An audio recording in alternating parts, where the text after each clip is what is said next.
මොකද්ද මතක තියාගන්න ඕනේ මෙතන වැදගත්ම පොයින්ට් එක තනි ඉලක්කමක් හදා ගන්නවා කියන එක. 71 කියන සංඛ්‍යාවේ ඉලක්කම් දර්ශකය මොකක්ද කියලා අහුවොත් අපිට 7යි 1යි එකතු කරලා 8යි කියලා කියන්න පුළුවන්. 572 ඉලක්කම් දර්ශකය මොකක්ද? 5යි 7යි 2යි එකතු කරාම අපිට එනවා 14ක් කියලා. 14 කිව්වන් පස්සේ මෙයා ඉලක්කම් දර්ශකය කියලා අපිට ගන්න බෑ. ඇයි හේතුව 14 කියන්නේ ඉලක්කම් දෙකක්. එහෙනම් පුතේ මේ වගේ අවස්ථාවක් આવුත් මතක තියාගන්න ඕන දේ තමයි නැවත ඒ එන උත්තරේ 14 කියලා ආවේ 1යි 4යි නැවත එකතු කරලා අපි 4යි 1යි එකතු කරාම 5යි. එහෙනම් 5 තමයි ඉලක්කම් දර්ශකය වෙන්නේ. හරි. යම් කිසි සංඛ්‍යාවක ඉලක්කම් දර්ශකය 9ක් වුණොත් ඒ සංඛ්‍යාව ඉතුරු නැතුව 9ෙන් බෙදෙනවා. හරිද? ආයේ බලන්න දෙයක් නැහැ. ඉලක්කම් දර්ශකය 9 නම් ඉතුරු නැතුව 9ෙන් බෙදෙනවාම තමයි. හරිද? දැන් අපි දන්න සංඛ්‍යාව බලමුකෝ. 45 ඉලක්කම් දර්ශකය බලමුකෝ. 45 ඉලක්කම් දර්ශකය 4යි 5යි එකතු කරාම 9යි. අපි ගමු 3285. එකතු කරන්න තියෙන ඉලක්කම් දර්ශකය බලන්න 3 එකතු කිරීම 2 එකතු කිරීම 8 එකතු කිරීම 5. 3යි 2යි එකතු කරාම 5යි 5යි 8යි එකතු කරාම 13යි 13යි 5යි එකතු කරාම 18ක් කියලා එනවා.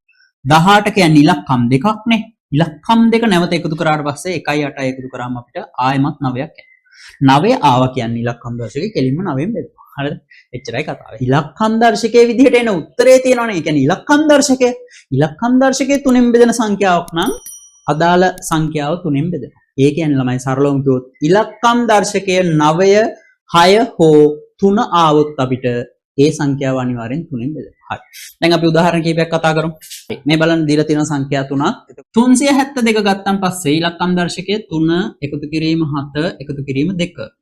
3යි 7යි එකතු කරාම 10යි 10යි 2යි එකතු කරාම 12යි. 12 කියලා ඉලක්කම් දර්ශකයක් තියෙන විදිහක් නැහැනේ. 1යි 2යි එකතු කරාම ඉලක්කම් දර්ශකයේ අවසානට එනවා 3ක් කියලා. එහෙනම් අනිවාර්යෙන්ම මේ 372 3ෙන් බෙදෙනවා. බෙදලා බලන්න දෙයක් නැහැ. ඉතුරු නැතුව 3ෙන් බෙදෙනවා. හරිද?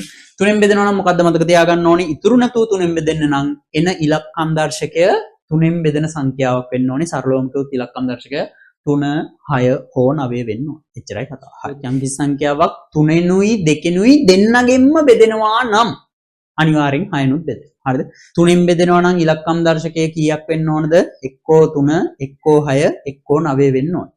දෙකෙන් බෙදෙනවා නම් අග තියෙන ඉලක්කම ඉරට්ටේ සංඛ්‍යාවක් වෙන්න ඕනේ. හරි. 3156. දෙකෙන් බෙදෙනවද කියලා බලන්න දෙයක් නැහැනේ. කෙලින්ම අග ඉලක්කම බැලුවා. 6 තියෙන ඉරට්ටේ සංඛ්‍යාවක්. එහෙනම් අනිවාර්යයෙන්ම දෙකෙන් බෙදෙනවා. ඉලක්කම් දර්ශකයේ 6ක් ආව කියන්නේ අනිවාර්යෙන් 3ෙනුත් බෙදෙනවා.